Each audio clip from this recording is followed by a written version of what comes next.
श्रीगुरुभ्यो नमः। हरि ओम। श्रीमहागणाधिपतये नमः। श्रीमहासरस्वत्यै नमः। श्रीगुरुभ्यो नमः। हरि ओम।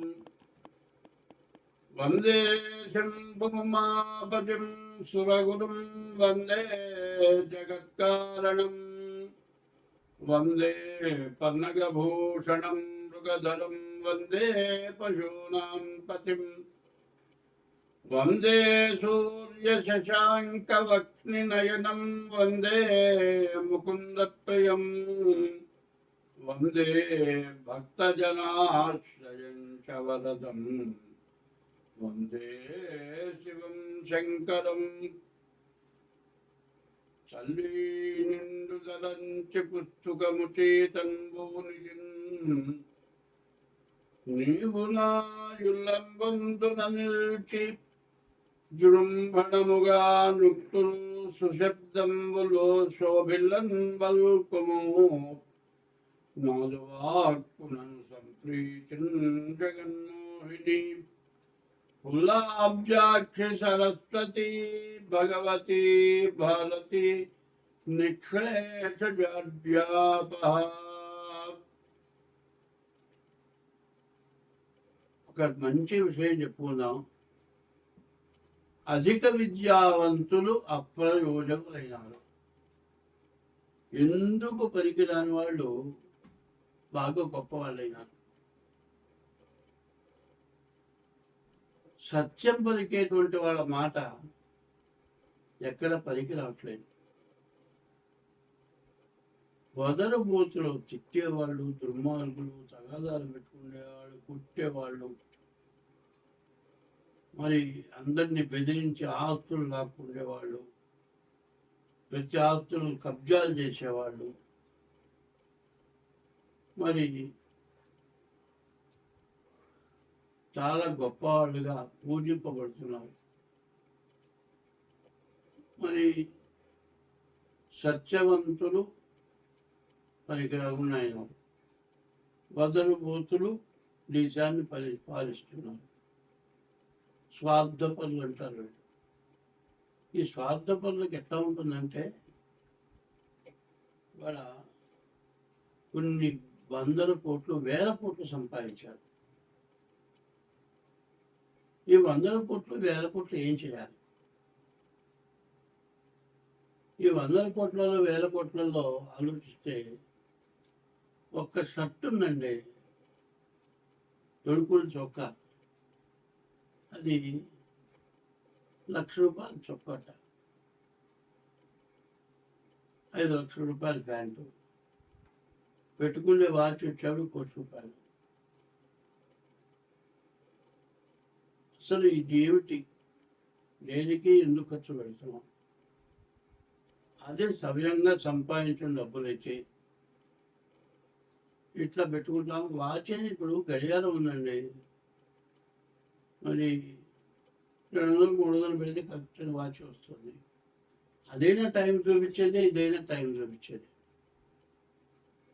మరి గొప్పగా ఉండటం కోసమని ఇట్లాంటివి చేయటం ఎక్కువ అవుతుంది. మరి ఇట్లాంటి వాటి వల్ల వచ్చే ప్రయోజనం ఏమిటి? ఒకళ్ళకంటే ఒకళ్ళు ఎక్కువ చేయాలి. ఒకప్పుడు మరి జయలలిత కొడుకు పెళ్ళకి బంగారపు శుభరాక అదే పంచింది. బంగారపు శుభరాక, ఒక శుభరాక కొన్ని లక్షలు అయిందట. మరి ఇది ఎందుకు చేస్తున్నారు అనేది ఆలోచన కావాలి. కొంతమంది ఉన్నారు తిరుపతిలో ఏం చెబుతున్నారు, హుండీలో డబ్బులు వేయొద్దయ్యా అని చెబుతున్నారు. ఎందుకంటే హుండీలో డబ్బులు వేయొద్దంటే దేవుడికి ఏమన్నా ఉపయోగపడుతుందంటే ఏమి ఉపయోగపడాలి దేవుడికి? మరి లడ్డు కూడా కొంతమంది దాతలు ఉన్నారు, అన్నదానానికి దాతలు ఉన్నారు, పూలకి దాతలు ఉన్నారు, అన్నిటికీ దాతలు ఉన్నారు. ఇవి వచ్చే డబ్బులు ఏమైపోతున్నాయి? మరి అటువంటి దానికి కొన్ని కోట్లు ఇస్తున్నారు, ఒక్కొక్కళ్ళు 5 కోట్లు ఇస్తున్నారు. పేరు చెప్పొద్దు అంటున్నారు. ఇవి ఎందుకు ఇస్తున్నారో వాళ్ళకి ఆలోచన లేదు. పుణ్యం వచ్చేవి కొన్ని ఉన్నాయి, పాపం వచ్చేవి కొన్ని ఉన్నాయి. దానాలు ఒకటి రోడ్డు మీద నుంచుంటాడయ్యా, నా దగ్గర 90 రూపాయలు ఉన్నాయండి, ఒక్క 10 రూపాయలు ఇవ్వండి, నేను హోటల్లో బంద్ చేస్తానంటాడు. ప్రతివాడిని అది అడుగుతాడు. కానీ నిజంగా పాపం 10 రూపాయలు తక్కువ ఇందామని మనం ఇస్తాం. ఇట్లా ప్రతి వాళ్ళని 10 రూపాయలు అడుగుతాడు, పోగు చేసుకుంటాడు, ఇంటికి వెళ్తాడు. ఈ లోపల బ్రాందీ షాపు పోతాడు, ఫుల్గా తాగుతాడు, ఇంటికి వెళ్తాడు, పెళ్ళాన్ని తాగొడతాడు, కోడి తినుకుని పడిపోతాడు. దానమేమో అట్లాంటి వాడు చేస్తే దానం అట్లా అవుతుంది. మరి ఉండకూడని చోటు దానం చేస్తే, దేవాలయాల దానం చేస్తే ఇట్లా పోతుంది. పోనీ తల్లిదండ్రులకు ఏమైనా అన్నం పెడుతున్నారా? పెట్టట్లేదు. తల్లిదండ్రులు ఇంట్లో ఉండటానికి భార్యాభర్తలు ఇష్టపట్టలేదు. తల్లిదండ్రులనేమో బదార్పాలు చేస్తున్నారు. కొంతమంది ఏం చేస్తున్నారు, పెళ్లి చేసుకున్న తర్వాత భార్యతో పాటు కొన్నాళ్ళు కలిసి ఉన్న తర్వాత, 2-3 పిల్లలు పుట్టిన తర్వాత ఆమె శక్తి ఉడిగిపోతుంది. ఎందుకంటే ఒక సంతానం కలిగేటప్పటికే మరి వయసులో ఉన్నటువంటి శక్తి తగ్గిపోతుంది, వర్చస్సు తగ్గుతుంది, కళ తగ్గుతుంది. ఇవి బాగాలేదు, ఇంకో దానితో పోతాడు. ఈ పిల్లాన్ని వదిలిపెడతాడు, ఈ పిల్లలను వదిలిపెడతాడు. వాడు పోతాడు, ఇంకో దాంతో తిరుగుతాడు, చివరి దాన్ని పెళ్లి చేసుకుంటాడు. ఇక పిల్ల మొహం చూడ్డు, పిల్లల మొహం చూడ్డు, తల్లిదండ్రుల మొహం చూడడు. చివరికి ఈ పిల్ల తల్లిదండ్రులు ఏం చేస్తారు, చూస్తారు. వీడి పిల్లల్ని వీడి తల్లిదండ్రులకు ఒప్పచెప్పేసి ఈ పిల్లల్ని తీసుకెళ్ళి వేరే పెళ్లి చేస్తారు. ఈ ముసలాళ్ళు కొన్నాళ్ళపడి చూస్తారు, వీడిపోతారు. వీళ్ళ వయసుడి వీడిపోతారు. ఈ పిల్లలు అనాథ శరణాలయానికి వెళ్ళిపోతారు. కొంతమంది ముసలివాళ్ళు అనాథ వృద్ధాశ్రమాలకి, అనాథ శరణాలయానికి వస్తున్నారు. మరి ఈ పనులు ఎందుకు చేస్తున్నారు? తర్వాత చేసుకున్న భార్య మధ్యలో వదిలేసావు, కొత్త దాంతో పోయినావు. నీ సంపాదన చూస్తుంది, నీ సంపాదన కోసం వచ్చింది అది. ఎందుకంటే నీ దగ్గర డబ్బులు మొత్తం ఉంచుకుంటుంది. ఇక నీ దగ్గర ఏమీ లేదన్నప్పుడు నిన్ను వదిలేసి ఇంకోటితో వెళ్ళిపోతుంది. ఇటు బెల్లం బాయ, అటు ఉంచుకున్నది బాయ. కన్న తల్లిదండ్రులు లేకుండా పోయాయి, మరి కన్న పిల్లలు సంబంధం లేకుండా పోయాయి. చివరికి వాడి జీవితం అవుతుంది, వృధా అయిపోతుంది. మానవుడి జీవితానికి ఏది కావాలని తెలియదు. మరి ఇది అంతా కూడా యవ్వనం చాలా తక్కువ. 100 సంవత్సరాలు మనిషి ఆయుష్లో సరిగ్గా బాగా ఆరోగ్యంగా ఉండే యవ్వనం 10 ఏళ్ళు, 15 ఏళ్ళు. ఈ 15 ఏళ్ళ లోపల చేయడానికి పనులన్నీ చేసి జీవితాలు నాశనం చేసుకొని వాడు బజార్ను పడి అందరినీ బజార్ను పెట్టి, ఇవాళ మన వివాహ వ్యవస్థ ఇక వద్దు, నాకు పెళ్ళి వద్దు అనేటువంటి ఆడపిల్లలు, నాకు పెళ్ళి వద్దు అనేటువంటి మగపిల్లలు తయారైపోయినారు. దీనివల్ల మన భారతదేశం పూర్తిగా పాడైపోయే పరిస్థితి వచ్చింది.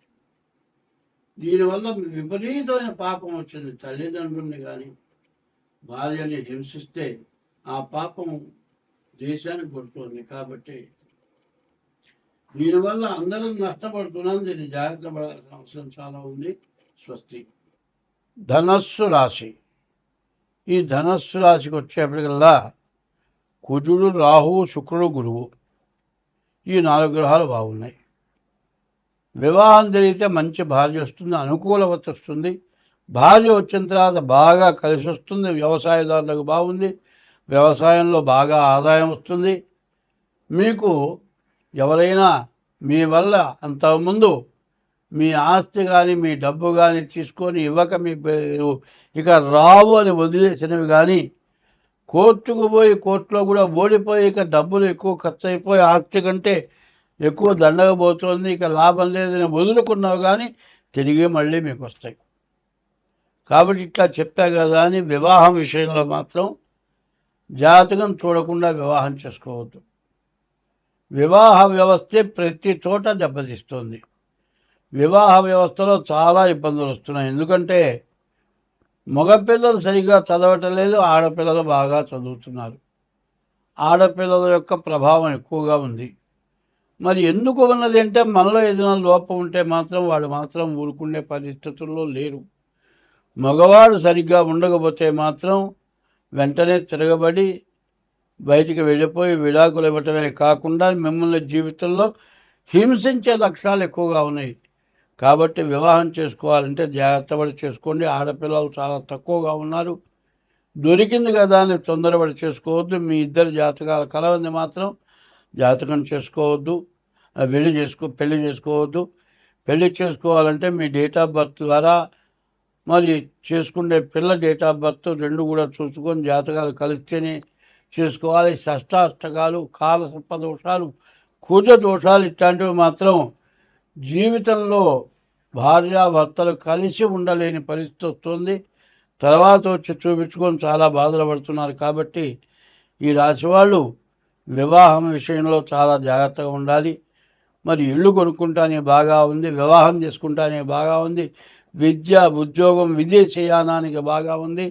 మీరు ఏదైతే జీవితంలో కాదు అనుకుంటారో ఆ పని ఖచ్చితంగా జరగటానికి మీకు అవకాశం ఉంది. కాబట్టి ఈ రాశి వాళ్ళు చాలా బాగున్నప్పుడు కొన్ని గ్రహాలు బాగుండవు. బాగుండని గ్రహాలు బుధుడు, రవి, శని, కేతువు.